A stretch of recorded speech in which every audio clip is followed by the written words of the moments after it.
Cool. Welcome to the Fight Game Podcast.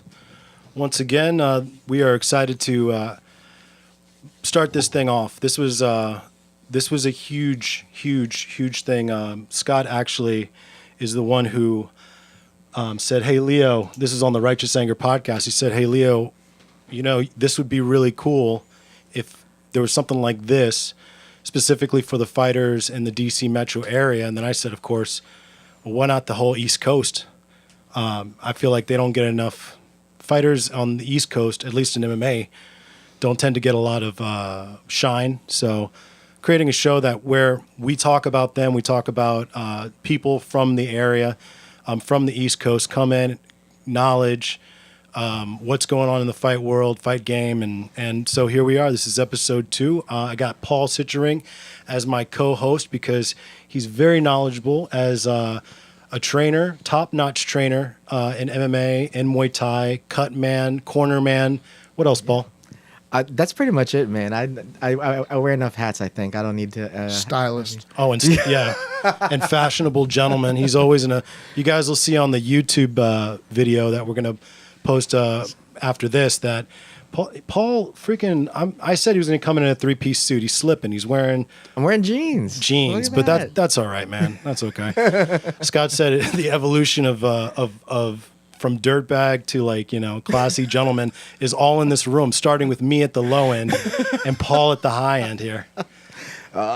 So that's okay, Paul. You keep doing you, you know. I'm trying.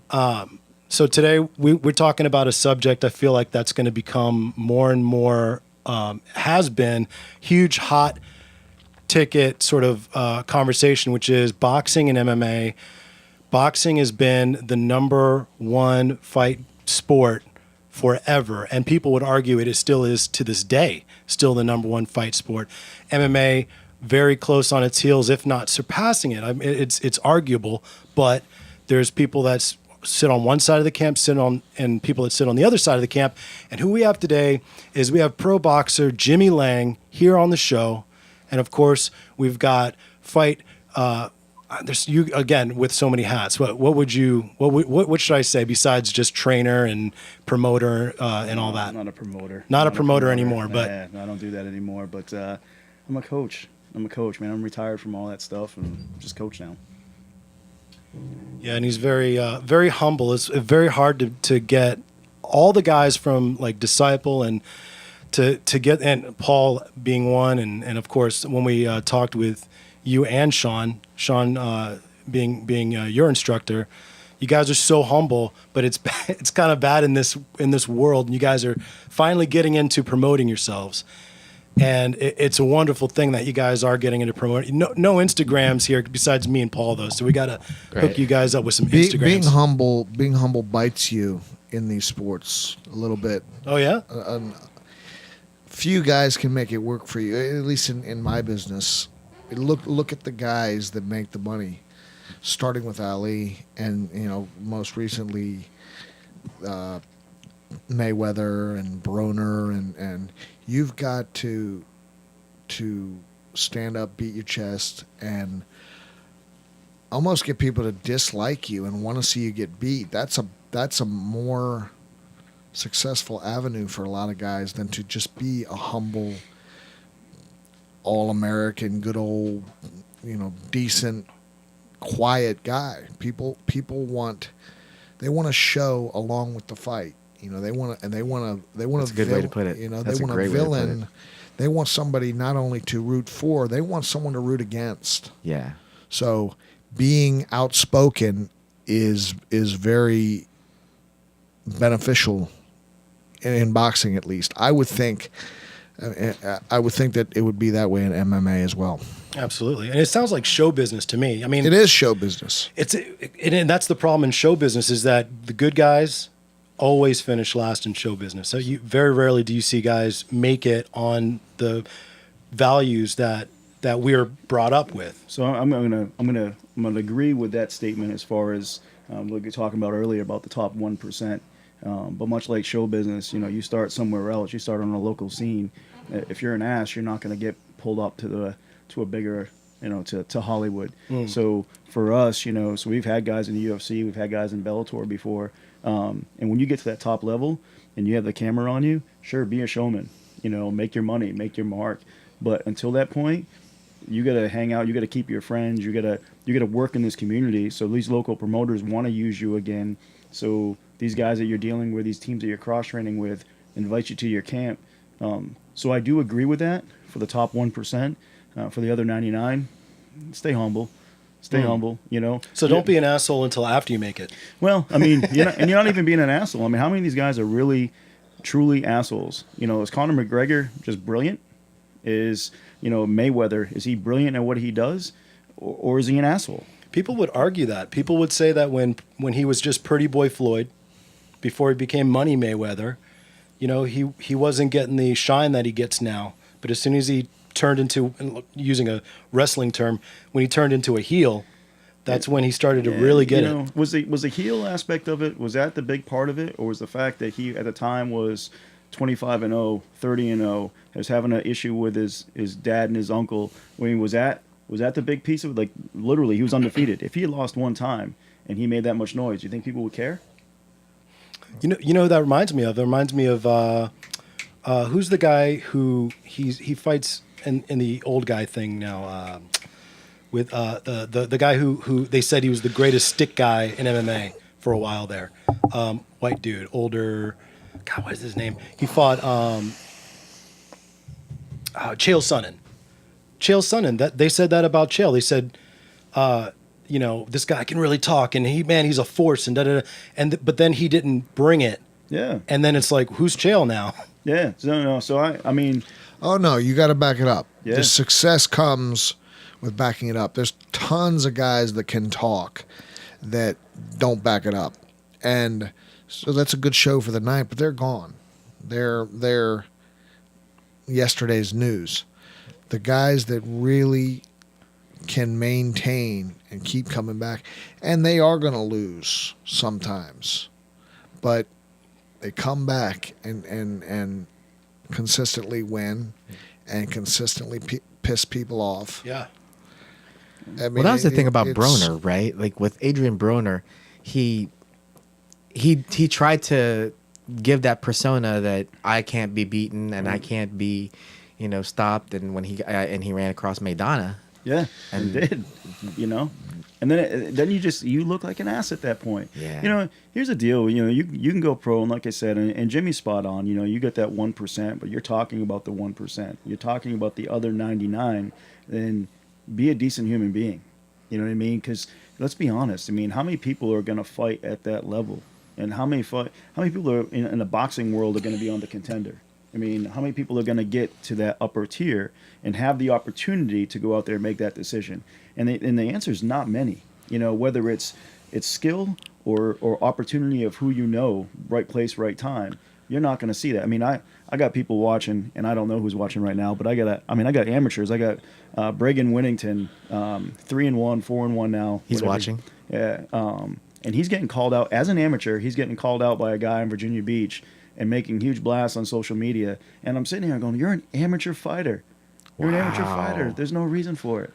Like, be a good human first." You bring up the Contender. The Contender did wonders for me in putting asses in seats, and it was the experience of a lifetime. And if I could do one thing different, I would have been an asshole. Really? Really? Absolutely. I was like known as the nice family guy, and that part of it, my image on that show, got me nothing. It got me nothing. Wow. What were some of the did you catch wind of any of the feedback that people gave? Like, did they say you were like, "Oh, he's boring," or Yeah, vanilla pudding. vanilla nothing. pudding? Wow. Yeah. Tough throwback, blood and guts. But on there, we're watching a reality show. We're not watching a reality show to see two guys get along Right. and be nice to each True. other. That's kind of like the Ultimate Fighter. I don't know if you guys. I'm sure you guys have seen it. Ultimate Fighter. It's like I'd watch that show and I'd go, "Are these guys really this chaotic?" I mean, how much of this is pumped up because the PD or the production manager's like, you guys need to fight. Like, we need to see everything needs to be a cliffhanger on the next thing. So how much of that was artificial and how much of that was real? When you were on The Contender, Jimmy, did you have any production people come up to you and say, hey, can you like look at this guy wrong for a second? Can you guys do something here? No, but it happened. Not with me. Because I think they were happy with me. They placed me there and let me do my thing. They were there. I was that guy. I was the nice guy. I was the vanilla.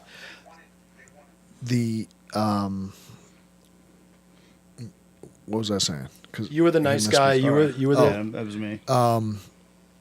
there was guys that were real decent guy. The guy they called Hollywood. He was an Arab guy. He was a little hard to stomach, but he was a good guy. They let him run with being just a complete maniac, complete asshole, and they put other guys up to screwing with him. I mean, he'd walk in the room. The champ is here. Oh boy! And he just wouldn't stop. And they put other guys, even guys on his team, up to messing with him a little bit. On his own team, which is kind of that's a no-no, right, guys? Like in the fight world, when I see that these fighters don't want to fight guys on their own team. Like, what's that all about? Why is that just a culture thing, or what's the reason behind that? I don't know. The only in MMA, the only people that I've ever seen do that was what's his name, when Cowboy fought Melvin Gillard, and they were both training at Greg Jackson's at the time that they fought. And they were professional about it. They knew that if they wanted to make a payday, they needed to put on a good fight. And in order for them to put on a good fight, they needed to get out there and like go after it. Right. So, and Cowboy won that fight, but it was that was teammate versus teammate. Right, now, right. I know for us specifically, we, especially at amateur, we have a lot of amateur fighters that are coming up. We wouldn't do that at an amateur level. There's too much competition. But then you start thinking about, UFC, global stage. You're looking at the top 1%. Who's gonna put butts in seats? Whose names are draws, and who wants to see that story unfold? So you have that that mix of, yes, we're teammates, but we're also professionals. So I would never ask any of our guys to fight each other, but it's happened before. So yeah, I'd have to say no. I'd just say no to it. If you're, first and foremost for me is the family you have at your school, where you're trained, and if you're gonna sell to everybody, if you're gonna tell them that you are family, your brothers and sisters, unless it's like I said, Paul said, for us in the UFC or it's gonna be a life-changing event. Why would you fight with your brother? There's so many other people out there at a very high level. They can talk storyline, they can talk this.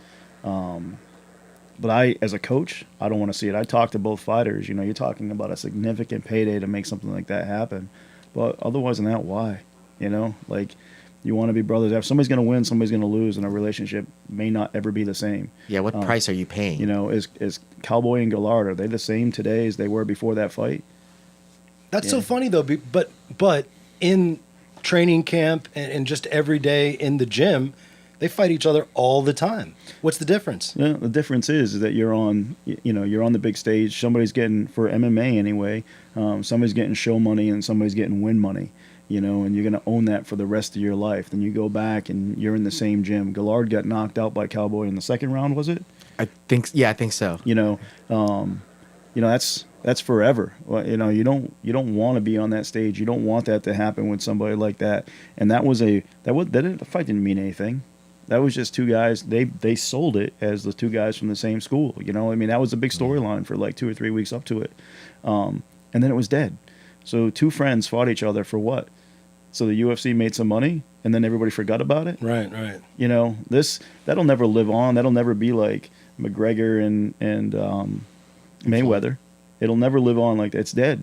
You know, Paul remembers it because he's a library with this stuff. Yeah, exactly. But everybody else forgot. And that relationship, even 1% damaged, is damaged. And that wasn't worth it. No. Okay, not at so all. let's say it was a epic, memorable thing, and is it worth it then?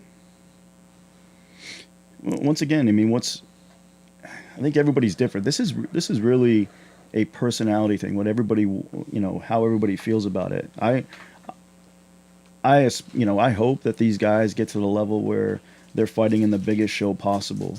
But at the end of the day, I am very happy with teaching guys proven life lessons. And I always say in class, we're going to be better people first. Right. And numbers don't lie. Most of your guys, if not all of them for most schools, are not going to make it to that level. They're not going to make it to fight the level that Jimmy fought at. Right. So you just take care of the people, you take care of your family, and we have policies in the school. We don't, guys don't date female students. You know what I mean? Because that wrecks family if it doesn't work out. Fighting each other on, stuff like that. We don't even bad talk each other, in front of me anyway, on any of the social media.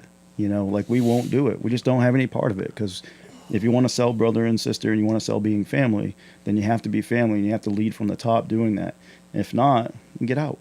I've said it before, we've kicked out more than we've kept. So Do you guys see gyms that don't do it that way? They do the exact opposite. And how do those gyms fare?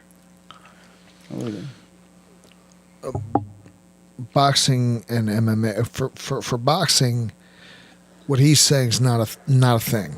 Okay. The family aspect, you mean? No, there's very, very dear friends. Okay. And stable mates, and guys with the same trainer, guys with the same promoter. I've fought very close friends that were friends before the fight, stayed friends after the fight. I've fought guys that were friends before the fight, weren't friends after the fight. I mean, all different combinations. Okay. I've had 50 fights. Most of the guys I had a history or at least a future relationship with. We're not under any false. We're not under the idea that we are brothers. Yeah, we are. We respect our sport, and we respect each other. But we're there at the end of the day to make a living, Right. and to go as far in that sport as we have to. And it's understood that if I got to fight you, and you're my best friend, I'm going to do my best to rip your head off, and we're going to hug and kiss after the show, after the fight. Show. I won't correct that, because it's still a show. People just get hit and hurt. So you're talking same camp or just friends? Because I think we were saying same camp. I'm talking. I have fought same camp guys, Wow. and it's just understood. Hey, this is the right fight right now. You know what? We're both. I'm 14-1. You're 14-0. The local boxing scene wants to see it. It's gonna, and it will want. Whoever wins this will advance. Whoever doesn't won't. Doesn't mean your career is ended, or damaged irreparably. But you have, that's what we do. We fight, and friends don't come into it. That's interesting. I wonder. It's just a difference. I think it's probably the gyms. When you say brothers, it's probably a lot more intimate. What is it called? This brotherhood. What is a gym? What is a gym called? I mean, what is a gym? A group of MMA fighters called? Oh, are you talking about like traditional terms like dojo or something? Yeah, I like mean, that? we don't use those. Okay, terms. that's what I meant. Yeah. So it's probably a lot more intimate. We don't. it's like a playground. You're friends with the guys you want to be friends with. You're not friends with the guys you don't want to be friends with, and you know you're welcome to hang out and you can go to church together. You can go over to dinner, whatever. But you're still, the reason you're going to the gym is to train to box, Right. to compete. For your career. So that's interesting, because I wonder how much of that you bring up a good point. Like, what is it called? A dojo? Traditional martial arts is integrated into, and that culture is integrated into mixed martial arts. So, and with boxing, right? So I wonder how much of that is actually coming into that. Scott, would you say that that comes from your traditional martial arts background? Yeah, I think it does. I mean, so our school is based off on a Thai standard. There's no, I mean, we're going, you're talking MMA and boxing, but MMA has no history. It has no culture. MMA, I mean, if you ask me, is some of the worst people I've ever met my entire life. You know what I mean? It's, because they think their emulation is. When you're talking about your brothers, are you talking about MMA, or are you talking about a specific art? Well, I'm talking about our school as a whole. So when I say brother, I'm talking about, you're asking me about disciple. I'm saying disciple. Right. Would I let my guys fight each other? And the answer is no. So I would absolutely not let my guys fight each other, because we're family first. If you're talking other schools might allow that to happen. It's not a community thing. It's my culture. But we base it on a Thai background, like we respect each other and we just won't do it. And in all reality, and you brought up a good point, Jimmy, is, if you're 14-0 and your buddy's 14-1, and that collision's going to happen for you guys to get propelled up, that makes sense. For us, there's 20 guys that we can fight. You know what I mean? So we'll fight one of the other guys. You know what I mean? And we won't fight our team. Good point. Yeah. Good point. So it's all about asses in seats and rising in value. Right. Rising. I mean, nowadays it's not even about winning a world title. Everybody's got a world title. Everyone's got a world title. I could probably get you a world title in 6 months. It's about entertainment value. Entertainment. What are the people going to pay to see this fight? What fight are the people calling for? Nowadays, people get a lot less of what they call for, and they have to pay out the ass a lot more for what they want. But that's just the way it is. Does that sadden you that that's the state of things? Or is that just an understanding of what the business is? I think it's just listen, everything was better yesterday. Everything was better yesterday. When you look back through rose-colored glasses, right? Back when I was a boy and people, guys fought. But really, if you look and really study, boxing at least. I mean, there was no MMA. Right. Boxing was a better sport. There's more of it. People were hungrier for it, and guys just flat. They were fighters, man. They weren't running around picking their fights, and I'm not talking about moving a guy along. I mean, they still moved guys along, they matched them the way they needed. It's called matchmaking. You match them. You don't match them against Gorilla Monsoon the first night. Right. You match them against a guy his level, and you up as they grow. Unless you're Dana White. But those guys, man, they fought, and you had free fights to watch 2-3 times a week. You had Friday night fights, you had Saturday afternoon, you had Tuesday night fights. And it was they were never short of viewers. Do records matter?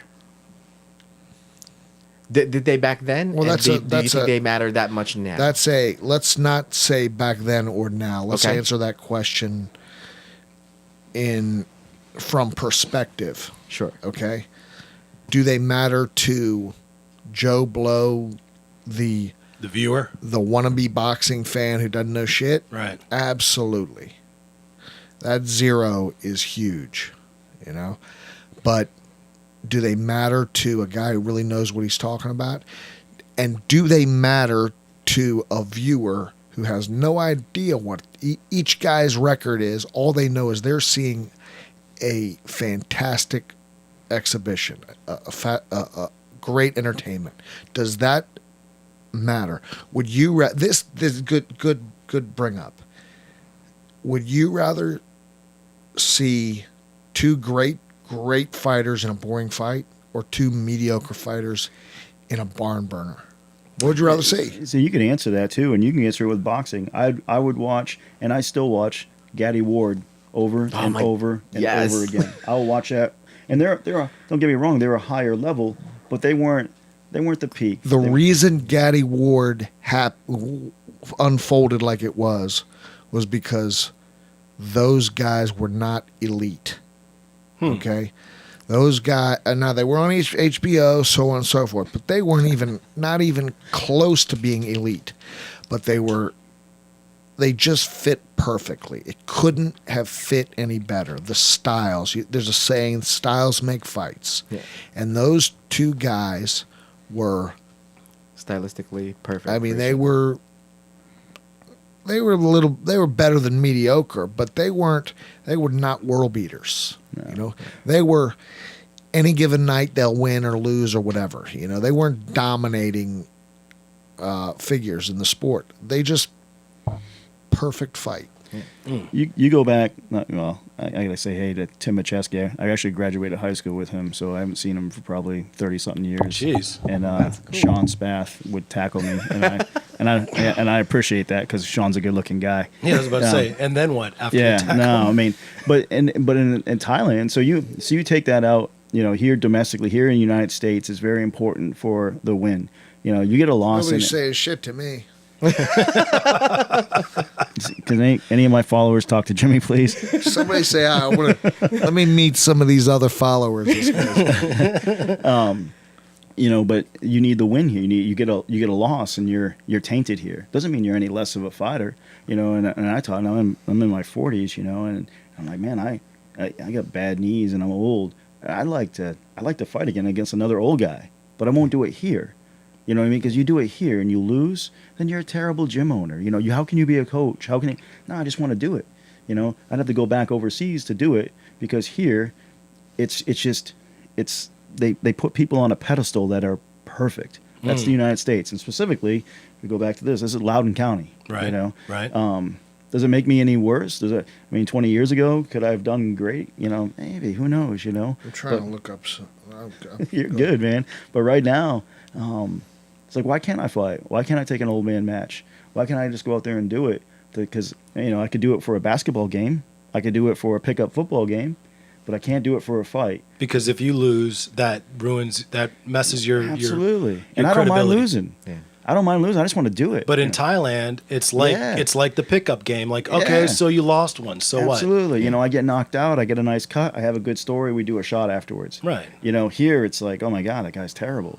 You know, how could he be a coach? He's terrible, and it's real. Who's saying that? Is that the fans, the spectators saying that? You know, and in this area, specifically for this area, with social media, you know, if one person doesn't come to your gym because somebody said something like that, yeah, you know, then that costs you $1,500 a year. Jeez, Louise. You know what I'm saying? So you can't put yourself in that position. But if I go to Thailand to fight the same guy that I was going to fight here, then I'm a hero, even if I lost because I went to Thailand. Same guy, fought the same guy in the same ring, but I did it over there, so now I'm a hero. Credibility because you went to Thailand. Yeah, because I bought a ticket. Which, by the way, Crenshaw and I guess RVA are in Thailand right now, competing. I guess WKA thing. So shout out to Brian Crenshaw, who we're looking to have on. Who cares? Okay, so Sean Spath says, "Who cares about losing? Honestly, scrubs think only that. scrubs only think scrubs think that." That's right. Yeah, I mean, and you know, like Jimmy said, it's tough because when you're trying to have a career, you got to worry about what the scrubs think. Is it really a career though? Is it really a career? Jimmy's level once again a career. A guy like Sean Spath has an upswing to him, but a lot of guys, man, this is not a career. This is what you tell your grandkids when you're 70 years old that makes you a cool grandpa. You know what I mean? Because you went out there and you fought people, and you maybe whatever, but it's to make you a fulfilled person at night. You went out there, you trained hard every day, and you went and you did your dream. You followed your dream, and you did what only 1% of the people even dare to do, is a step in that cage, a step in that ring, to get punched in the face. So it's not. I tell all the fighters coming up, don't think you're going to get rich doing this. Don't ever. I mean, if everything falls the way we hope it does, yeah, maybe. But I mean, I had guys in the UFC, and you knew Dustin. Dustin was out here, and Dustin, did very good, and he went up and he made it to the UFC and made a little bit of a run at it. But he would have to fight 4 times a year, even coming off the Ultimate Fighter, and win every one of his matches to get the bonus money, to even come close to making $100,000 and support his family out here. So that means 4 times a year he fights, and he has to win every single time. Wow, jeez. Yeah. Can I show you this real quick? Yeah, please. So, whenever we talk about losses, there's a guy named Freddie Pendleton who is always the first guy people bring up when they talk about losses and records. Look at his record. Jeez. Anybody out there know who Freddie Pendleton is?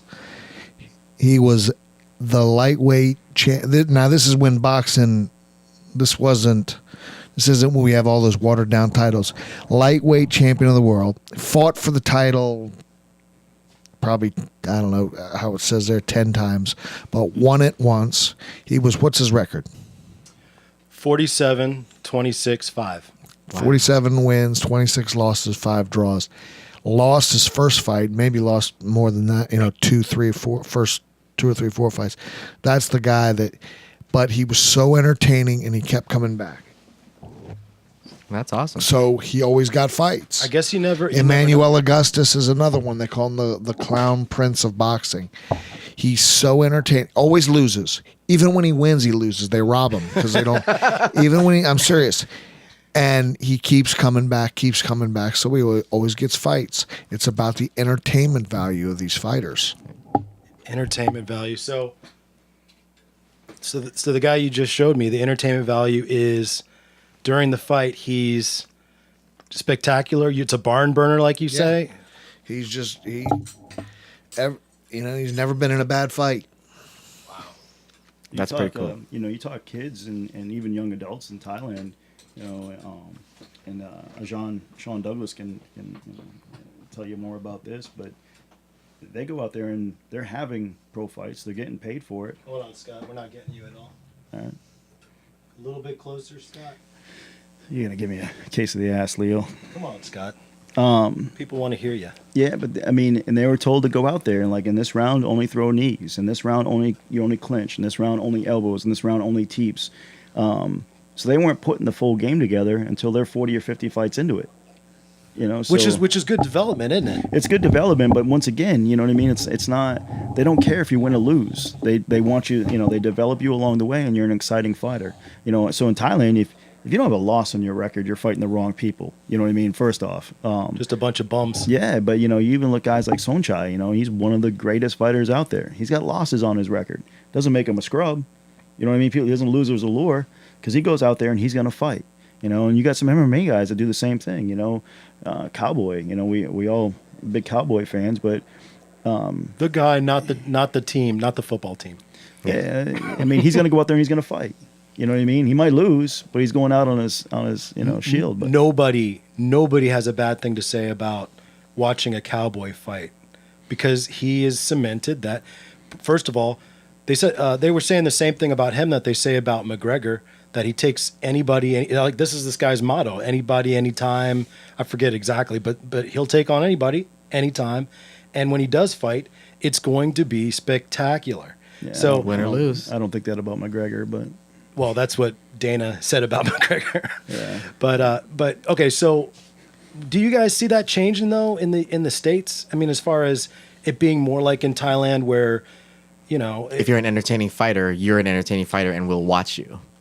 I don't know if that's maybe it's a slow shift because, and that's one of the things that's so interesting about MMA is that, you have guys like Cowboy and, other fighters that were title holders that have lost, but people still want to watch them. Yeah. They still want to see those guys fight. Look at Frankie Edgar. Frankie Edgar is this guy that just he keeps getting whored on his title shot, but he keeps coming back, and they keep bringing him back, and people keep watching him, and he's a great fighter. People watch Frankie Edgar and guys like that because they're blue collar.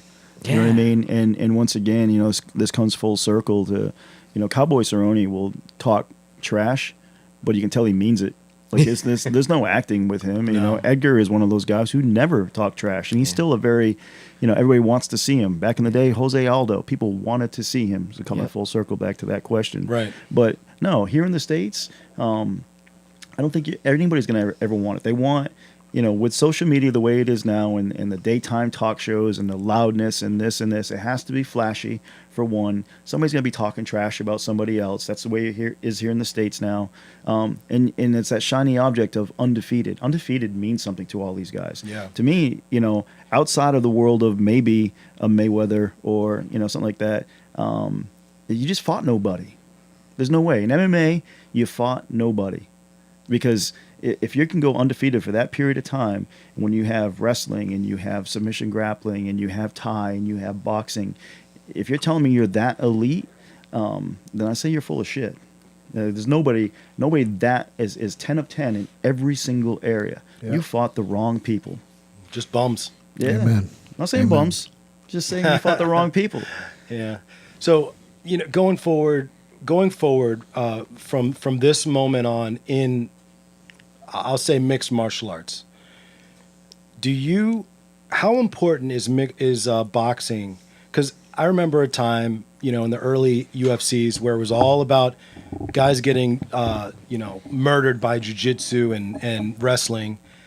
And now you're starting to see traditional martial arts like karate and taekwondo. You're starting to see boxing become ever more popular. Do you guys see that kind of as a fad, or is this something that is just, what are we doing here? I think that's the evolution of it. Because personally, when you think about the evolution of MMA and how, yes, it was kind of cyclical at one point where you had the grapplers were taking over, and you had the first it was the jiu-jitsu guys, and then it was the wrestlers, because the wrestlers could defend the takedown from the jiu-jitsu guys, and they could maintain top position, ground and pound, all of that stuff.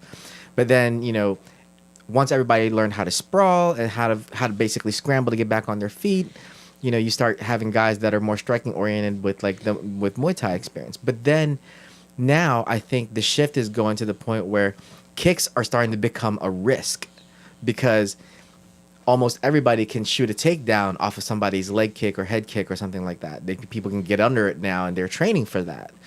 Having seen it so much now in the fights, I think they're able to get under it now. So now boxing is becoming such a critical skill, and the ability to, have the right angles, have the right pop and the right technique when you're on your feet. I think that becomes very critical nowadays in MMA. And the risk is almost nil when it comes to the difference between a kick. Yeah, You miss a kick or even land a kick, you're out of position. exactly. There's guys that can get you out of position. They'll bum rush you even if they have to eat the kick. Yeah. Well, so, and I don't even think it's a matter of, I think as far as learning, that was 10 years ago. Right.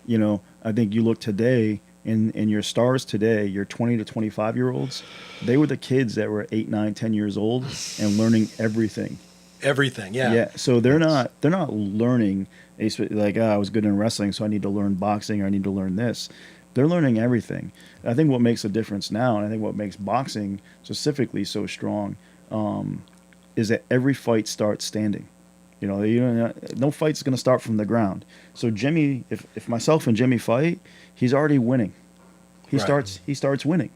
You know what I mean? And even if we're both strikers, he starts winning because he's taller, he's longer, so he starts the fight winning. If he goes against a wrestler, he starts the fight winning.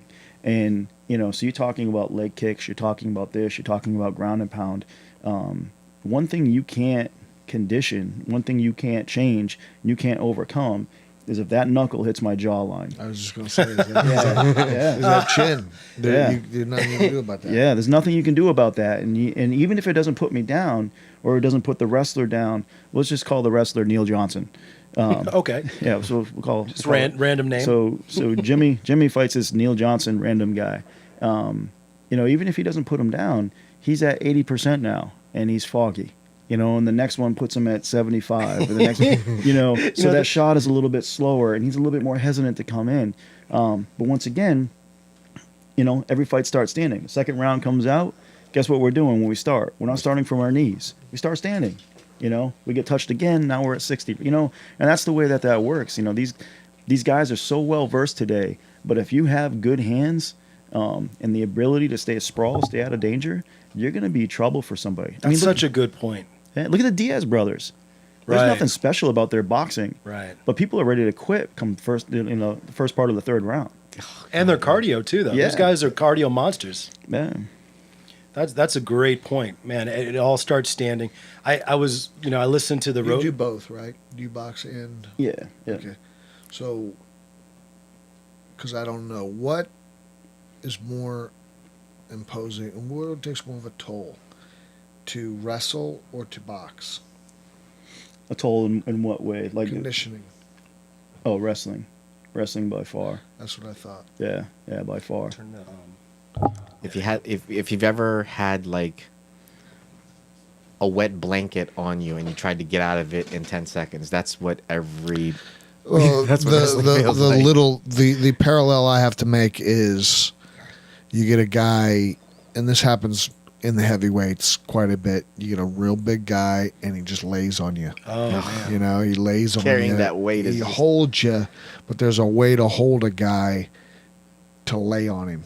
Yeah. You bend him over and push on. On Can his you back can you explain that a little bit? Like kind of like what technically? How do you do that? technically? Yeah, like laying on somebody. Is there a technique to it? Well, I mean, for instance, if he's gonna, it's hard to do it without demonstrating. But You should. You got Leo. No, that's okay. you're holding a guy, you're walking him around. Okay, anytime he's going to go down to the body, or you want to do it, or do you want me to just try to Explain it. just I try would- to explain it? In the new Okay. in the new studio, we'll have a ring set up and we can do that. So whenever you go to, he's going to the body. Right. If he's late coming up at all, you just put your elbow on the back of his neck and drive him down. Put your armpit down, on the back of his neck, and just hold him down. He's fighting you, which he shouldn't. He just let the referee break, but we don't do that. We're always trying to fight to get out of the Is there a technique to clinch. getting out of that, a technique. or do you tell your guys, hey, just wait for the ref to break you up? No, it's not even so. You don't really say.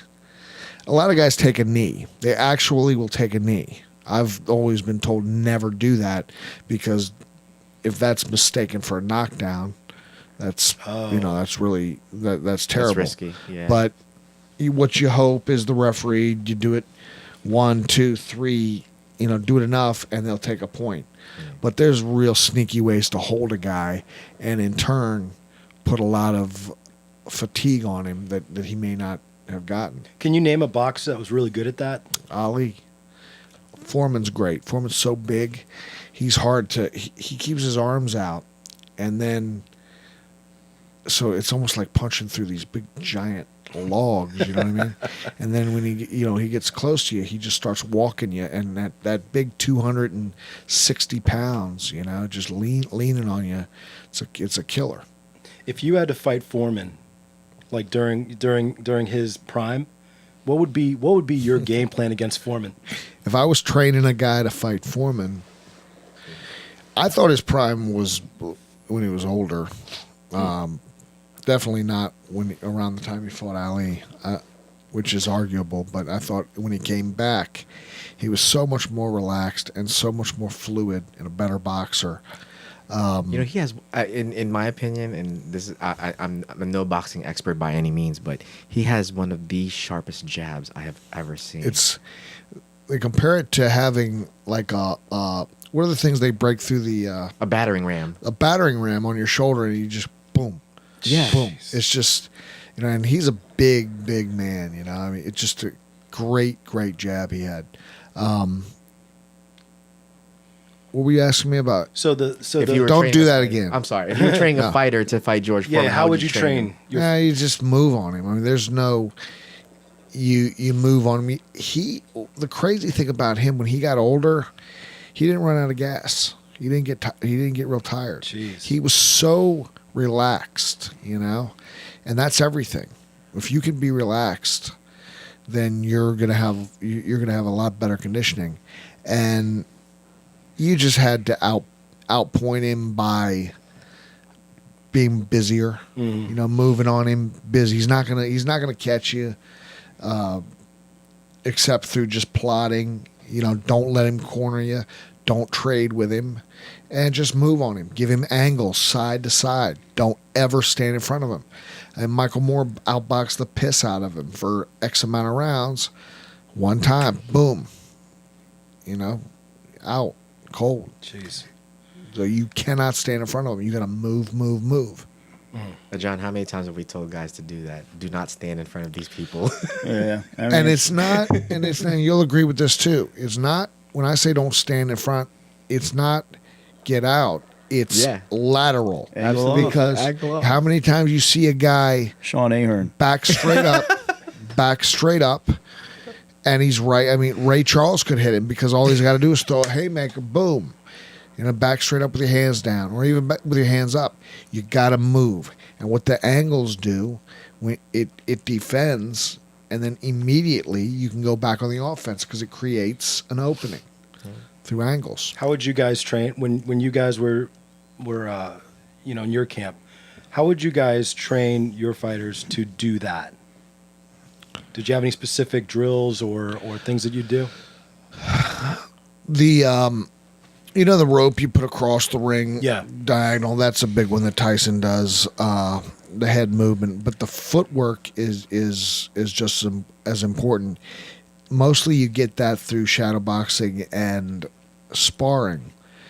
People don't hit the bag properly. Really, because the bag. You see the guys and the bag swinging. And they stay stationary. That's okay if the bag is swinging, but you have to step over and counter that bag. You can't just let the bag swing and when it gets to you, boom, back and boom, back. You've got to treat that as a human being coming at you, and you step off and counter with the shots you would counter. And that's a lost art right there, what Jimmy's talking Yes. about. And I love the fact that he's saying it, from the boxing angle. I have so many students, and I've gone to schools, but it's a big pet peeve of mine. Anybody that goes to Disciple is they'll hit the bag, Start and, swinging. and then they'll start swinging, and they stop it. Yeah. And I'm like, Hey, what are you gonna do? Excuse me, George Foreman. Can you please not Yeah, move? could you- Hold this. Yeah, it doesn't I need happen you that to way. right I say here it for this shot. I say it 100 times a day, and it's ridiculous. The bag swinging, the speed bag is That's a rhythm pretty thing. pretty useless. I mean, you don't punch like this, do you? So That's so pretty though. yeah, When you come into the gym, you it's love pretty seeing useless. that. You gotta hear that. The sleeper in the whole gym that is very very effective is the double end bag. Yes. Very effective. The bags are not that effective because people don't use them right. They would be, and probably the most important thing to do, and to do it for, as long as you can, because it doesn't really take that much of a toll. You know who is got to me really- shadow box. You know who got me really hip to the double-ended bag is Adam Levy. Oh yeah, Adam was a huge fan of the double-ended bag. I saw the double end bag knock Adam out one time. I'm sorry, say that again. He was Yeah, hitting a little louder, please. Actually, Oh, that's a double-ended bag knocked out Adam Levy. That's Adam. He was working on his right hand. He forgot to move. oh, So was it like a true knockout, or was it like a standing rocked him. standing 8 count? No, I'm kidding. Adam's. I'm joking. I like to, Adam's a prick, but I'm joking. So if I were to ask you, what do you think are the three most important pieces of equipment in the boxing gym? What are they? The mirror Ali was a big proponent of that. for different reasons. Oh, yeah. I'm talking for Checking your hair? yeah. The mirror, the floor. Well, we'll say the mirror and the floor are the same because you're going to shadow box. The mirror and the double end bag, and I guess the bag, Okay. a distant third. And if I were to ask you that You question, use the bag correctly, you're looking at the same benefit. Now they got uppercut bags and I was going to ask you. What do you think about these new bags, like the The water bag. water bag and all that? What do you think about those?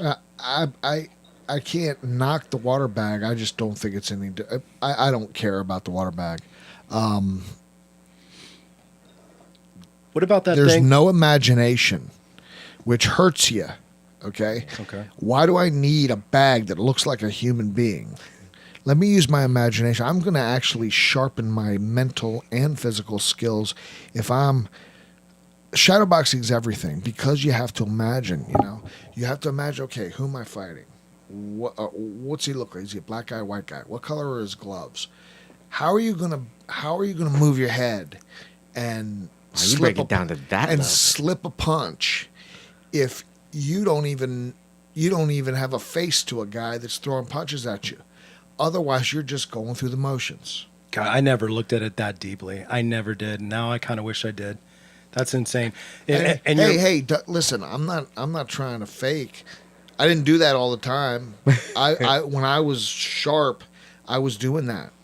The great fighters do that all the time. Wow. Okay. They are the concentration level in what they have to do is just it's beyond me. Look at Andre Matviv on there. Andre's on. Oh my God. One of the best up and coming fighters. If you ever have a chance to meet this guy, he's doing some work stuff right now. But that guy is insane good. Same with Steven. Steven just checked in too. Andre was our Drago. I can't figure out what you Jeez. guys are looking at. We were looking at the live stream. Yeah, and I think on our side, and I can't disagree with from the boxing. I mean, I don't have anywhere near as much experience as Jimmy does in that, but we don't need the tools or the bags and stuff like that. Great aesthetics, and it's what when people come in, they go, wow, they got long bags and they got this. Your training environment, or your fighting environment. So if your school has the ring in the cage, so you have the experience, you can have your back against it, you can feel what those ropes feel like. One of the most important things for the fighters, your pad holder, because he's the one that those guys are going to be picking apart what you're doing, watching how you're moving around, and put that game plan together for you based on body style. Because we're a little bit different than boxing, because we can use from here on down. We can use elbows, we can use knees, we can use the kicks, and then for MMA, obviously, there's a takedown portion of it. So having that pad holder who knows, that coach that knows, and the last piece is your training partners, because those are the guys who are gonna push you and get you to that next level. The rest of the stuff it really is window dressing. You need it here, you need the zebra match, you need to have Fairtex this, and because people want to see that when they come in. They go, okay, it's legit. But you strip all of that away, and we have before. I mean, we've been between gyms. You've seen us between gyms before. Yeah. Moving from we were training, we had fighters in the UFC training on a lawn. We had no equipment. We had pad holders. We had, Crew Paul was out there. We had 20 people picking sticks out of their feet afterwards. That's a better answer. You added the human element, which is important. I didn't add the human element. I didn't add the sparring partner, the pad guy. Very good answer. But yeah, I mean,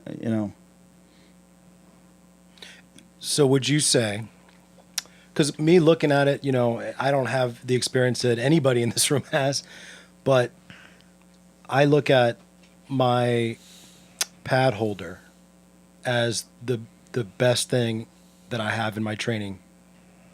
The pad holder, as long as they're knowledgeable, they know what they're doing. They know who I'm going to fight, and like you said, Scott, they're going to address everything according to how tall the person is, what their weaknesses are, and their style. But I see that as being the most useful thing. Yeah. What do you think? Yeah, no, I have to agree with you. So one of the things that makes us so strong, and he'll never admit to it, is Crew Paul. He does, even now, he's got a busy work schedule. He probably does, at least 50 to 60% of all of our pad holding. And then when he's there full time, he does 80 or 90%. And then he's wrapping everybody's hands for every single fight. And not just our team, all of our affiliate schools as well. The bond there, so that's, once again, everything coming back full circle. And you talk about family. For 6 or 8 weeks, he's that guy. He's basically Big Brother Paul, Uncle Paul. I'm feeding stuff to him because I'm so busy doing other things. He's taking my word, mixing it with his, and then we're adapting a fight style. But the comfort level of every one of these guys, because that's going to be the big thing, especially for newer fighters, their adrenaline dump. Their comfort level with him, getting in there, listening the entire time, game planning their game based on what their strengths or weaknesses are. If you go out there and you're fighting Jimmy, you're going to have a different game plan than what Jimmy's going to have. Right. So having coaches strong enough, knowledgeable enough to tell you what that is, make you comfortable for the next 8 weeks, and then when you get in there, you know his voice, you know what he wants you to do. He said it 100 times over the last 8 weeks. You go in there and you perform. You win, you lose, doesn't matter. You perform. That's the strength to guys like this in the gym. Wow. Comment? I just like to repeat whatever he says. So and he's right. That's exactly how we do it. John has so many things that on his plate, even from just the school perspective, with all the things that are going on and scheduling fights, matchmaking, finding the right fights for these guys, whatever the case may be. When it comes time to actually mimic certain things, the first thing that I do is when John tells me, one of the fighters has a fight lined up, I'm like, okay, is there anything that we need to look out for? He's like, oh, the guy has a really good left hook, really good leg kicks. So when I start pad holding, I'm throwing a lot of left hooks. I'm throwing a lot of leg kicks to make sure that they understand that. And in between each round, you're not checking enough. You're not keeping your right hand high. All of this stuff. You start sharpening all of those skills to make sure that, when we get in there, the second they start hearing my voice coming, screaming at them, they've heard me say the same thing so many times that they're like, "Oh, right, that's right, got it." In the music world, there's such a thing as called a studio musician, and what a studio musician is somebody. Let's say it's a guitarist. It's somebody who they bring in when a band needs, a guitarist. Yeah. This person is supposed to be able to play jazz, rock and roll, reggae, you name it. They're supposed to be able to play it. Now they have specialties, obviously, right? But they should, if you're worth your weight in salt, then you should be able, as a studio musician, to go in there and the band says, "Hey, this is what we need. We need this sort of sound," and you come in there with your equipment and you bring that sound, and it's got to be flawless. I see that with what you guys are talking about with the pad holder, but how, with all these different styles that you have to worry about, how do you stay on top of the different styles that you need to have to train your fighter? So some of that, I know that for a John and even for myself, like I'll watch a lot of video and I'll see how do they kick? What angles do their limbs come from? Like if they have a weird looping hook, if they have a weird overhand right that only comes over the shoulder, then you start implementing different tools. What I'll do is I'll use the foam sticks. So if somebody's a taller guy than I am, in order to mimic that, I'll start using the foam sticks so that I can mimic that strike so that they can defend it. You just apply different tools and different methods to be able to mimic the styles of the opponents that the guys will have. But I know in boxing, Shane Mosley's trainer relies a lot on the sticks to be able to mimic range and be able to do wide sweeping motions so that Shane's head movement is always constant. What he says is very important. The the two types of training, I would assume it's the same with you though, is specific training for one opponent and maintenance. I don't have a fight lined up, but I got to train boxing training. So the key is with the first one, specific, is exactly what he just said, and that's films and studying and handicapping your opponent, finding a weakness, finding strength, and building a game plan and going by it. You practice that game plan over and over and over. The boxing pads are a little... I don't know how I have a problem with the boxing pads, and I used them my whole career, and I think overall they're good. I need my guy that I very rarely see with boxing guys holding the pads. I need my guy to quite often make me miss. Okay? I'm working. When the fuck you ever see a guy land all his shots? What am I going to do if I'm constantly used to landing my shots? I've got to have a guy good enough on the pads to maybe call a 1-2 hook, right uppercut. 1-2 hook, right uppercut. And I miss the hook or the right hand, left hook, land the uppercut. Because that's how it goes in the ring. Yeah. That's how it goes in boxing. You don't land all your shots. So you cannot be used to landing all your shots. That is great. So is a guy... You're talking serious skill there now. If you can have a guy missing shots, maybe another good thing is have a guy catch a shot halfway. All right, jab, and then catch it when it's only 3/4 out, because that's the shit that happens in boxing. Yeah. You're not always landing. Okay, I'm gonna right at the end of the whip. Boom, yeah, and boom. It's a very untrue, uneven, messed up. Do you like your pad holder to attack? Throw shots at me? Yeah. You have to. Yeah. You have to. I'm going to stare at you right now. Yeah. You have to. Your body head, like doing that. moving, body head. Because another thing that the pads do, if you don't do that, they teach you to what? Drop your hands. Admire your work. Yeah. Boom, boom, boom, boom. Oh, wasn't that cool? Boom, boom, boom, boom. Oh, look at that. Look how hard I'm hitting. Listen to that pop. That's filling the whole gym. No, it's got to be boom, boom, boom, boom. Move around, push, walk him.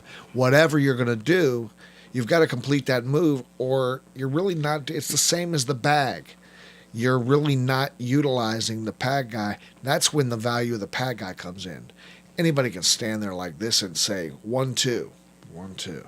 Anybody can do that. Dude, you're helping me so much right now. Are you good? You guys need to bring Jimmy in. The problem, people use the pads as show off time. They enjoy the pads. They love showing off for everybody. Boom, boom. Oh man, look how hard. And they're really not emulating an actual boxing match. Yeah. Once again, I go all the way back to shadow boxing. Shadow boxing is the best thing in the world to hone your skill.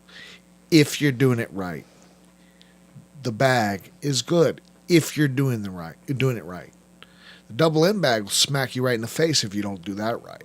Yeah, that's and I wanted to say that earlier when you mentioned the double end bag. Double end bag is very offensive. It's offensive. I saw a double end bag knock Adam Levy out one time. I did too, actually. And I saw him wake up, and then a medicine ball knocked him out when it was rolling across the floor. Oh my god! Yeah, and then a yoga ball after that. Right? It's just gonna get progressively worse for Adam. So I tell you, man, and this is what I think he's spot on with what he's saying, and even in the off time though, mentality. We teach our guys mentality first, and I've watched a lot of Jimmy's fights, and He's a forward pressure fighter. You know, I love that because Paul can attest to this. I'm a forward pressure fighter. Yeah, that's your style. Yeah, I don't give you space, and I want you to have an adrenaline dump, and I want your heart rate to go up, and pressure burst pipes. That's the way it is. And Sonny and Ella say hi. All right. What's up, son? I finally got a fan. They're my kids, but Yeah, no, it counts. It sorry counts, about man. that. No, Sorry you're about that. I didn't mean to interrupt you. That's the best fan you can have. But that's an important piece. So when guys are imposing their will, you're saying, okay, how do you plan for this fight? You have your pad holder, you have your coaches who'll emulate his style. He'll see what his strengths are and maybe what your weaknesses are, and then what your strengths are. But you're just going out there and you're implementing your game plan. If your mindset is I'm going to break him, then more than likely he'll break. You impose your style onto him. So he's going to throw this stuff. Be aware of it. Train for it. Move away from his power side. Whatever it is you're going to do, however this guy likes to fight. But at the end of the day, come that third round, I've already imposed my will on him. Okay, so it's my technique, it's my game plan, it's my toughness, my mental toughness, first and foremost, that'll break him, and then I'm going to put that whooping on him. And the rest of the stuff it's great, but it's that's up to the coaches. The fighter, in your off time, prepare your mind. Every opponent's going to be different. One thing consistent, always going to be consistent, is you. You can't break me. I love the psychology of this. I just want to add, you don't do that by trying to be tougher than your opponent. You try to be as tough as you possibly can. You don't say, oh, well, I'm fighting 5 on a scale from 1 to 10 and being tough. I'm really fighting this guy's a 10. He's a tough son of a bitch. No, you do that by being your absolute best, and then come as they may. Wow, that's interesting. The psychology behind that. It sounds like. What am I going to be different tough every time? I'm going to tailor my tough to how tough my guy is. Right, Dude, I tell you, we go this all the time, and I'm going to call out guys, and he's getting better about it. Like Sean Ahern and Bragan and some of these other guys that are watching. Every time they come up, they go, who am I fighting? What's his record? What's his background? I'm like, doesn't matter. It doesn't matter. You train. You come in here. Myself and Crew Paul will have you. The other coaches will have you ready. You just be ready to fight. Because they psych themselves out beforehand. If I tell any of these guys, hey, you're fighting somebody that's 7-0 and he's a state champ, then automatically they're going, man, he's 7-0 and he's a state champ. No, he's a human. He's a dude. He's gonna weigh in same way you are. You're not gonna beat a guy who is better than the very best version that you can put out. Absolutely. Oh, that is gold I love that. right there. I need that for a shirt. You're gonna get that to me later. Yeah, it's a mentality. It's, listen, you can make anything you want out of all of this, but the base to this is you're a fighter. It doesn't matter where you are. Doesn't matter what you're doing. Find a freaking way to win. You find a way to win. Your mentality is it could be on the street, you could be a cop, you could be a military, you could be whatever. You find a way to win. It's a fight. At the end of the day, it's a fight. All the technique, throw it out the window right now. It's me versus you. I am going to beat you. And that's the mentality. Yeah, you have to. I am going to beat you. I don't care where you came from. You are a man. You bleed. You hurt. Your brain rattles off your skull the same way. Your arm breaks the same way. You have the same tendons, the same ligament, all this neat stuff. We're fighting under the same rule set, and we put our pants on, we put our shorts on the same way this morning. So how am I going to beat you? I'm just going to break you. I'm going to outlast you because I'm mentally stronger than you are. And you're fighting yourself, really, at that point. You're not fighting him. You're fighting yourself to be that best. Yeah, I mean, everybody's sparred against me. Everybody knows me. I'm 5'8". I'm gaining a little bit of weight these days, but I always move forward. And you're gonna have to beat me, even now in my 40s. You're gonna have to beat me. And Paul will tell you that's not an easy thing to do. You can do it. You can do it in training, but I'm not gonna give it to you. It's not what Paul said. Yeah. Okay. Well, there'll be a talk after this. No, but that's just the mentality of how you have to go. So, and Jimmy said earlier, You know, you can outpoint Foreman. You know, I'm okay. Yeah, you outpointed me, but you never beat me. Even in training, you never beat me. You know, Rick Humphreys, if Rick is watching right now, me and Rick go back and forth for several years now. And Rick's younger and he's longer and he's leaner and he's faster. He outpoints me now, but I don't feel like he ever beat me. You know what I mean? Like, we just get in there and he's better at that, but I don't ever let him break me. You know, and I've seen people break with him. I was going to ask you that. I was going to ask you, when Yeah. you say beat you, do you mean break you? Like break your confidence, break your mentality? Yeah, and that's just it. You know, I'm never. There's a difference. Yeah, there's a huge difference. I'm gonna lose, dude. The older I get, every day, you know, over that 40 hill, I'm getting further and further away from those wins. I think, yeah, you might be 40, but I think your knee is like 102. It's words. Yeah. Words you use. What he means, he doesn't mean beat. He means break. Yeah, thank you. Yeah. Yeah, Let me ask you, Jimmy, my 102 old. 100, yeah, that knee, I think it's dead, actually. That's a dead knee. Yeah, well, there's an outdoors. You got grass out front. I'll take a few punches, I guess. Yeah, So Jimmy, you mentioned earlier about shadow boxing. I've shadow boxed. I don't think I know. I'd like to know what you mean when you say that's the best. How are you shadow boxing? Like, what are you doing, and what's your technique in shadow boxing? You can go in a mirror. You can go in a ring. You can go in your basement. Doesn't matter. You can do it anywhere. Okay. And you're going through movements. You're throwing punches, obviously, in the air. You've got to bring those punches back. They're not being snapped back for you by a pad guy or a bag. You've got to bring them back into position to defend. Then most importantly, what you're doing is you're accompanying the punches with your footwork.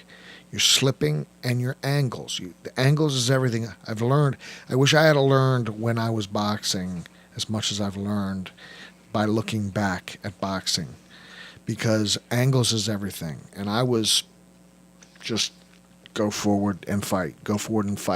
Okay, I was not a smart fighter when it came to that. There was nights I had pretty smart nights, but on a whole, I was blood and guts. I just wanted to fight you. Okay, I took a lot of extra punishment that I didn't have to take because of that, and probably lost a few fights that I didn't have to lose because of that. That I got bigger balls than him. So, the angles, man, all around. You're moving the angles, and you're Okay. You're devising. You're solving problems. Okay. You know, this guy's giving you problems that you need to solve. You know, what do I do when I throw a jab and he tries to counter over top with a right hand or an overhand right or a right cross or a straight right, any of it. And am I going over here with left hook to the body, left hook to the head, or am I going to go the other way? You know, what am I going to do? What am I going to condition my body to do through repetition, so that when I'm live, I don't have to think, I can just react. There's a lot of thinking in boxing, but those split-second movements, that's reaction time, and you get that through repetition and training. Okay, so muscle memory, one, is a big advantage there, but it sounds like the chess match, that is the fight, is something you're working out. But does that work when you don't know what you don't know? Like, am I looking at my coach and he's the one who's given me the knowledge in order to know, hey, you should practice this? There's and an X factor in everything. There's an X factor in every sport. Okay, there is what you don't know. There is there's what I don't know when I leave here. Okay, so what I don't know, you deal with. You prepare yourself to deal with everything that you possibly that could possibly happen, and even stuff you don't know could possibly happen, that you do in the gym. What are some mistakes that people make in shadow boxing? Checking their phone. That's not even a joke. Really? Yeah, that's It's true. fucking, it drives Yeah. me crazy. checking their earphones and making sure they're fit. It's ridiculous. They don't do it like they used to. I see people literally stop to check their phone or literally stop. How can you concentrate and then break that concentration? And a major thing they do is they look out of the ring. They're looking at, oh, who just walked in? Oh, who's over here? What girl is this? They do Who's it in the that? mirrors too. When they're sideways, you see them looking at themselves. Sure, They're over here. sure. They're doing this. Their hands Absolutely. are wide open. They're not hitting with their pinky. concentrating. They're not. Yeah. They're not achieving. Listen, you have to be able to achieve that concentration for 5 seconds. Okay, if you can achieve it for 5, some people can't even do that. Then you can work it up. You can do 30 seconds. You can do a minute. Some guys get to the point where they can do it for 45 minutes. They're in the zone. They're in their own little world of boxing, and there could be a fire. They don't know. They are boxing a guy. Golly. And it's like I said, it's beyond me. I've never been there. I've never stood in a ring for 45 minutes and been almost under a spell because I'm that focused. But you did bring it up before as far as having an imagination. So you go back to what your parents told you when you were 3. You know what I mean? So imagine your opponent. Imagine you're in a fight, and you see a lot of these guys, and we alluded to it earlier. They come in and they're posers. They want to look good for the crowd that's there. That's right. They want to put their camera phone up so they can take a video of it and they can post it online. But their chin's not down, and they're hitting with their pinkies when they're going out there like this. They're not simulating having somebody across from them, and that they're fighting that person. And then when that timer goes off and their 3 minutes are up, they're getting a 30-minute break, and they're figuring out how it is that they're going to adjust what they're doing. And then they go out there and they shadow box again. But it's with intensity. It doesn't matter who's out here. It matters who they have across from them. Intensity and focus. Absolutely. Focus Absolutely. is everything. Wow. I wanted to ask you about. You guys went to sparring. college, all didn't you? I did. Did you focus when you did your homework, or were you texting and No, you're right. You gotta focus. You focus for what you want to achieve. I wanted to ask you about sparring and intensity in sparring. How did you approach your sparring sessions, and how far out from when you actually had fight night did you approach sparring? I think I made some mistakes in sparring, and I also did a lot of sparring. The subject of sparring, right? How far out? I think everybody's different. I used to take it. I used to do the length of my fight a week out, and then take the rest of the week to shadow and just maintenance and weight. I have to deal with weight and Weight everything cut. else. Yep. Ask the question again. How well, as far as sparring goes, how intense do you go? Oh. And 100%. Ooh, nice. jeez.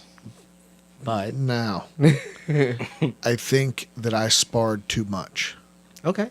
I sparred way too much at 100%. Yeah. Now I'm not talking if you got a kid in there and you're trying to help him out. Mhm. You take it easy on him. Sure. The guy's first year in the ring, or he should be sparring a pro who can control him. Maybe not year, but you don't have 2 guys that don't know what they're doing banging, Just sparring, ripping just shots at each other. beating the shit out of each other. Yeah. Because it's a learning process. Sure. But you get 2 guys at the same level, and then you go all out. I think I sparred way too much. I left a lot of my fight in the ring, in the gym. Yeah, that's a fear. So I can understand that, because we used to do that way back in the day. Up with Sean Douglas, we used to go at each other hard. But then our bodies broke down, and you Yep. wonder what was left behind. And then there's the unknown piece. You look at now with CTE. Oh, right. Yeah. And where this is going, because you don't know. Nobody knows what 20 years from now looks like for any one of us. That's what happened to Ali. Yeah, absolutely. It was Absolutely. deadly. Ali was Joe Frazier and Foreman and Liston didn't give Ali the problems he had. Just training partners. Round after round after round of laying on the ropes, having the false sense of security because he's got a headgear on, and having that brain get 250-pound guys that know how to punch. Yeah. These ain't football players hitting you. These are guys that are trained to punch. You know, I was going to name some sparring partners, but Holmes was. I mean, things like that, and that brain bouncing off the skull. Another thing Ali did was he abused diuretics because he was vain. As he started to get heavier and didn't like the way he looked, he would abuse diuretics. And just, what do you think that does? It takes the water. You're It's supposed to depleting be fluids protecting from your body. brain. So yeah, it's got to come from somewhere. So not only are you dehydrated, what's the most important place in your body that you get dehydrated? You need to have water. Fucking brain. Yeah. And now you're getting hit. It's crazy. Yeah. But So that's why we do that as the 20%. the sparring is, I think for boxing, I think you got to go 100%, but you got to cut it down. Yeah. I trained at a place called in Arapahoe, North Carolina, and it was Don Turner, who was a Holyfield guy. He was Holyfield's trainer when he beat Tyson. And we would spar 3 rounds, 3 times, Monday, Wednesday, and Friday. That's it. 3 rounds. Yeah. Like you were trying to kill the guy. 3 rounds, Monday, Wednesday, Friday. Not 8, and then 4, and then 10, and then 6, and then...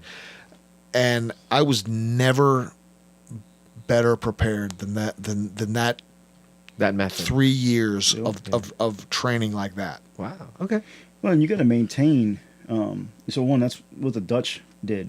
So the Dutch went every day, but they went for 1 hour, and they went hard, and they were very successful because their bodies were saved. So they get their conditioning, but their bodies were saved. And for MMA and Thai, you know, the difference in that. I mean, if you get put down in boxing, I would have to guess within, you know, even in training, a month of your fight, you're probably in your head. You know what I mean? You've got, you know, you took a knee, you know, in training, and it's gonna happen. You go it out here with us, like, you know, somebody eats a leg kick. Well, those aren't gonna heal. You know, you think you're walking on it okay. As soon as you're touched there 2 days later, but then I just allowed my fighter from going to 100%, and now he's down to 80% because not only can he not really throw, he can't base off that, he can get hit there. He's not moving the way he would normally move because if he is touched there, that injury is back. So we go 20%. Then we do Hell Week, which is 2 weeks before your fight. And that Hell Week is the guys will simulate a higher pace. So they go on like 50%, maybe a little bit more, not much. They're not head hunting. We're staying away from the head. But it's a cardio drill. So the guy receiving is going to get a new guy every minute. Every minute he gets a new body. So his job is mentally to finish. You know, so he's going to go all of his rounds plus 1 minute on each one, and then an extra round, and then he's got an extra round on the outside of pad work. The idea is to mentally beat him, but not to beat his body. Work his cardio, but not beat his body. So he's in deep water as far as he's concerned. And no matter what that guy does who's getting the same level of tired along the way as our guy, when we're putting new guys in every minute, this guy's not replenishing. So we're winning as time goes on. But your body's not broken down. And once again, you know, we're out here, we're in Loudoun County, for us specifically. We're not fighting the top 1%, you know, like Jimmy was fighting. So he knows what he has to do to maintain that level. These guys here, some higher level pros, some amateurs who have to go to work on Monday. Right. You know what I mean? Yeah. They aspire to be somewhere. As coaches, we know what your ceiling is. Keep your day job. You know what I mean?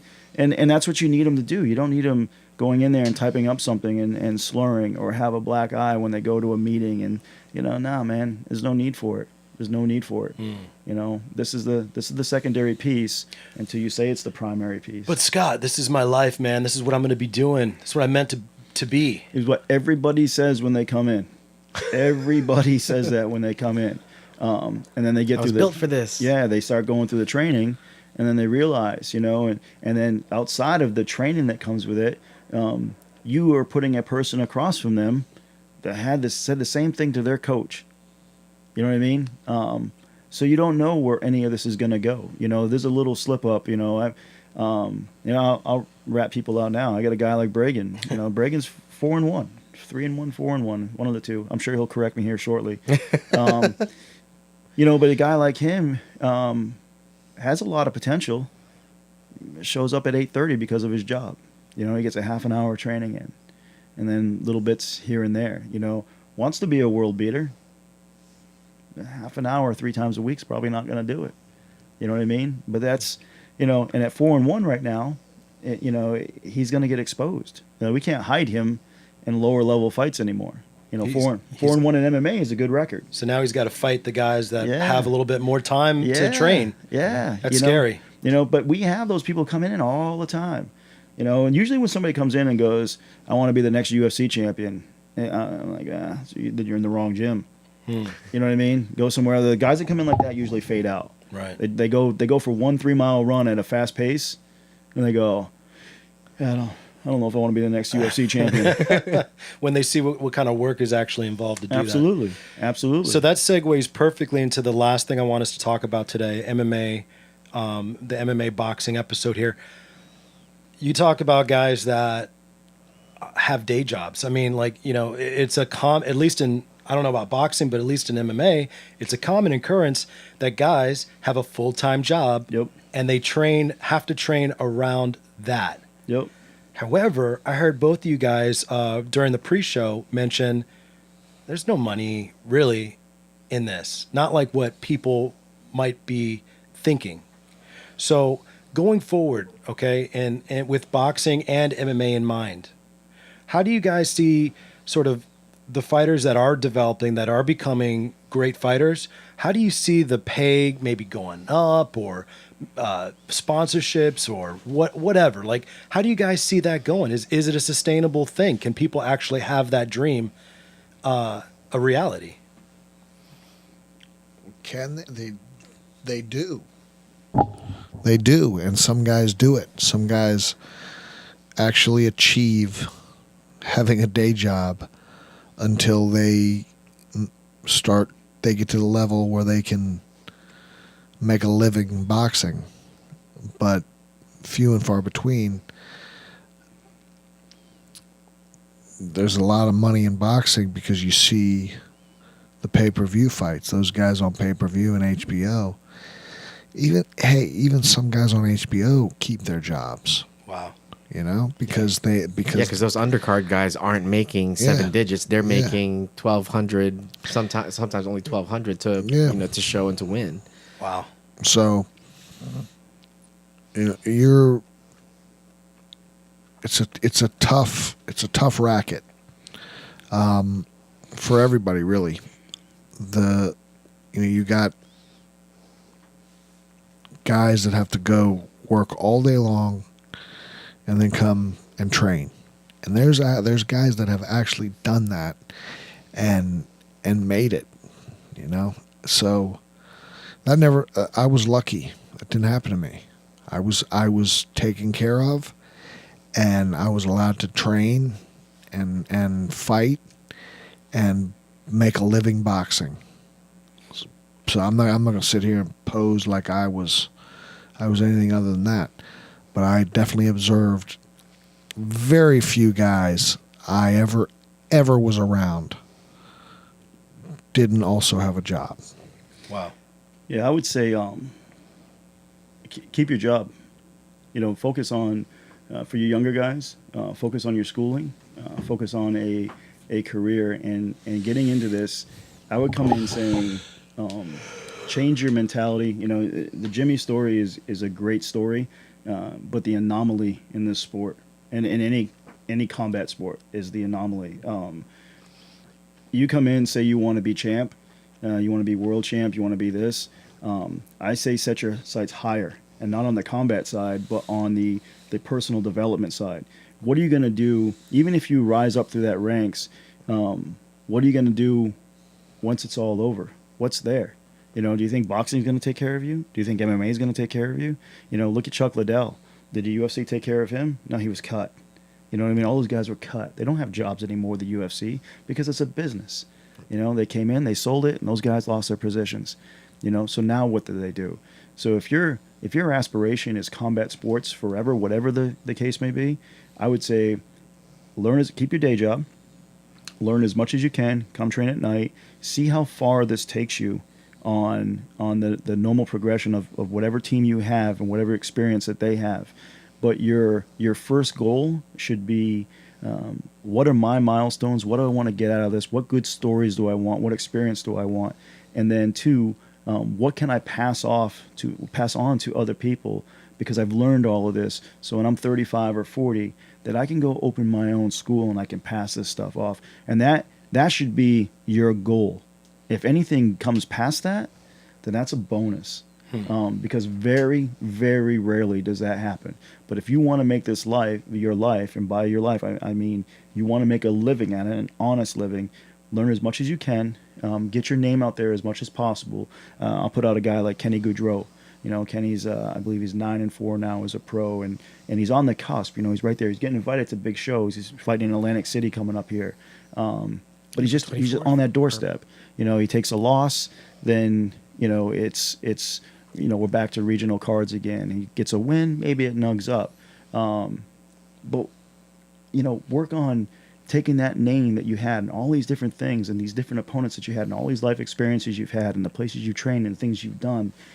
Help out other people. And then, you know, at some point, maybe he goes back out to Winchester and he opens his own school and it blows up because of what he did, the name he created for himself. He wasn't the UFC world champion, but he was Kenny Goudreau, and he was one of the best guys on the East Coast. That speaks volumes. You know what I mean? But don't set yourself up to come in and be the world champ. Most of the guys will leave disappointed. Wow. And it's a very small percentage of Absolutely. people that make it, as you say, to the big show. Yeah. And hey, listen, you have to have the talent, and then you have to have the opportunity. We all know Sean Douglas. Sean's a great fighter. Never had the opportunity, was never noticed here state, was noticed in Thailand, fights everywhere in Thailand for Thai money. You know what I mean? And he loves it. That's what Sean does. You know, he wants to grind. He loves that grind, but never had the opportunity. You take Sean Douglas 15 years ago, you put him back here and he met the right person. Yeah. You know what I mean? But how many people get that? You know, and Jimmy was talking. He's like, you know, he had those opportunities. You know, his dad was in his corner. His dad knew all that stuff, and that's my assumption, anyways, from what I've read. His dad pushed him in the right direction, made the right phone calls, got the right people around. I had the right people taking interest. I Yeah. had the How many right other people have that? It's luck. Yeah. Luck for me. Other guys have it, but it's very, very few and far between. wow. And there's probably a lot of guys out there that come in, like you said, with that aspiration, wanting to be. So let's say I'm that guy. Let's say I'm come in, I have that aspiration. Maybe I don't currently have that backing, but I show a lot of potential. What are you going to do with me as a fighter? Like, I'll start with boxing. What am I going to say or do? No, like do. Let's say that's your business, and you need to take this guy who's very talented and has everything he needs to get to that level. What do you do with him? Like, how do you get him to that level? Guy comes in and says, I want to be champ. I want to be a champ, Jimmy. And he looks at you and says, Jimmy, your people helped you, help me. What would you do? Oh, okay. Oh, help him? No, I'm not helping anybody. no, and it's not because I'm a prick. If I believe, just like he said, everybody says that. That's a bullshit. Do you know how many times I've heard I'm going to be champion of the world? Probably a lot. And a week later, they're not there. It happens. Got a nickel for every time. Hundreds and hundreds of times over my career that I've heard them and this is my love. This is my this is what I was born to do. But it fades, man. It fades. It fades the first time you take a body shot. That liver shot, boy. It fades the first time you got to wake up and run and hang in there when you don't. When it ain't like Rocky, You get chills when you watch Rocky, and I can do that. And I want to do that. It is. It's just the deleted scenes. There's pain. There's pain. right. There's That's pain great. involved, and there's fatigue involved, not just physical, mental. You know, there's other people desperately trying to get the same thing you are. Absolutely. Okay, there's other people that feeding their family depends on them getting what you're trying to get. Hungrier. They're hungrier for it. Yeah. You know, you look, and I tell you, perfect example of this as far as coaching and student. You look at when Carlos Lopez, and Carlos is one of my top guys, and everybody knows who Carlos is locally. But he was juggling, his wife, and the baby was on the way. He fought Rami Ibrahim, and Rami was, he's probably the most well-known name, probably in the States, Yeah. on Lion Fight.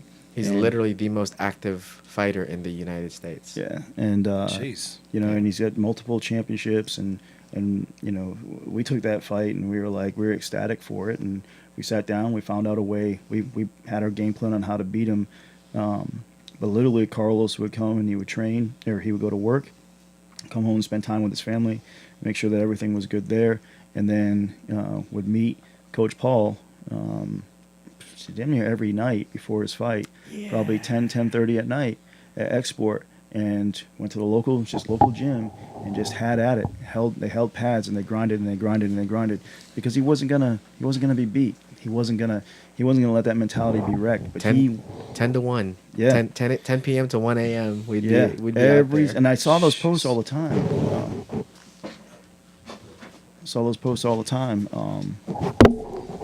And that's the mentality that you're looking for in folks. Most people come in and say it, but they don't do it. He had every opportunity, you know what I mean? Because who's going to call him out on it? I mean, I can't tell him don't work and don't go to your family. But he made time afterwards. Those are the sacrifices to be great, to be not only a great fighter, but he was setting himself up for that success I was just talking about as far as being a great coach. Who's going to come tell him that he never sacrificed?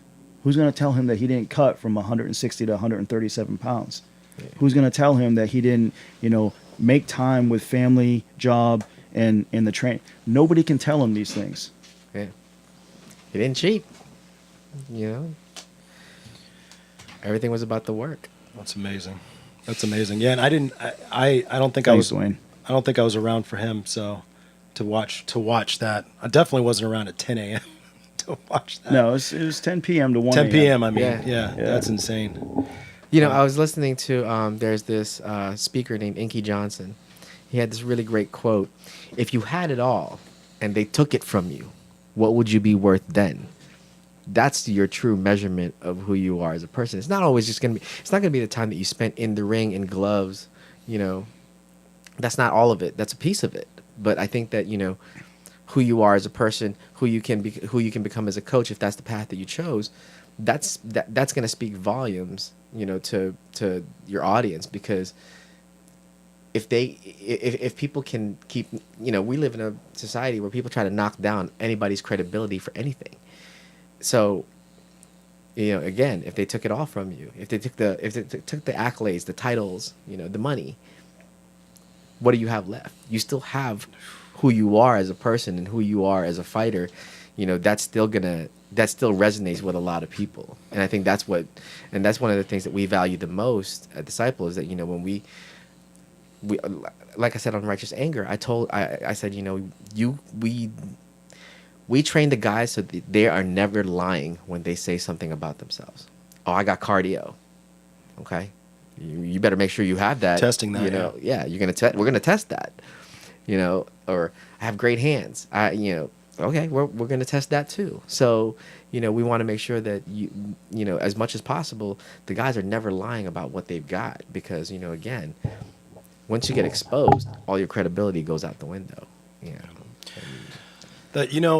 So we've got we're about to end the show, but I want to say that we have a lot of people that are very interested in coming on the show from this area, from outside the area a little bit. As we're growing, we're getting more and more people that are like, yeah, I want to talk about this type of stuff.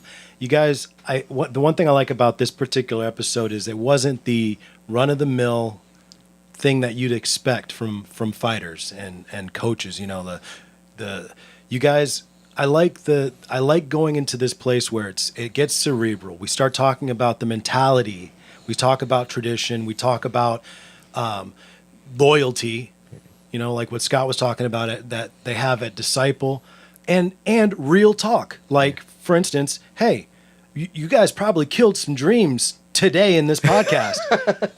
But you know what? That's real. They also saved lives. And put it that way. And saved lives and saved. Yeah, exactly. And then like with what Paul's saying at the end here is, what are you really doing this for? What are you actually doing with your life outside of all the stuff which is periphery? What really matters in life? So that's fantastic. I wonder if this is going to be. I hope that going forward with the Fight Game podcast, that this is something that is always inherent with our guests, that they talk about this stuff. They take it to this next level, not just the, surface stuff like, oh man, I'm a badass and this guy sucks and da, da. But really, what is it? Get into the mind and the soul of the fighter. Yeah, I think the awesome part is that they brought the human element into it. Your job too. Yeah, you got to bring that out of guys. Yeah, you got to bring it out. And here's the deal: set the bar high. Yeah, but don't expect anybody to jump above it. Listen, you're talking about all this experience in boxing with intelligence, common sense, and a calm demeanor. Same thing here with Thai and MMA. Very rarely are you going to get that all in the same room at the same time. Right. So that's the intent. You want things to be intelligent. You want them to be thought out. You want that progressive way forward to match up with the history and the background of we used to beat the shit out of each other, and it wasn't healthy for us. But most guys today, you're not going to find that. No, they're not. They didn't have the history. Yeah. They weren't there back in the day, or they don't have enough experience today, or they've emulated something they've already seen on TV and it's not theirs. Jimmy's is his. It passed down from his dad. Mine was mine with Sean Douglas. Paul trained with his sister, and his dad was a big influential part of his life. Yeah. Most people don't have that, and they definitely don't have the trifecta to put it together of all of that knowledge in one room. I hope that you guys viewing this, however you're viewing it, whether it's on YouTube, Facebook, on the podcast, iTunes, Stitcher, however you're watching or listening, I hope you guys realize that this is a special thing that we're doing. I promise to bring you as much information and knowledge out of guys like, Jimmy and Paul and Scott, guys that have actually done it. They've walked the walk. They don't just talk. And they have years of experience, and they've got the years, like Scott was saying, of their predecessors and the experience there that was brought down to them. That's something that you get here on the Fight Game podcast. I want to thank Jimmy Lange for coming on the show, Scott Howard for coming on the show, and of course Paul for helping co-host the show. Guys, we've got a lot of people that I'm really excited to have on the show from different schools, academies, gyms, from all over the Fight Game. So please stay tuned, and don't forget to like and share, guys. All right. Like, share, and subscribe.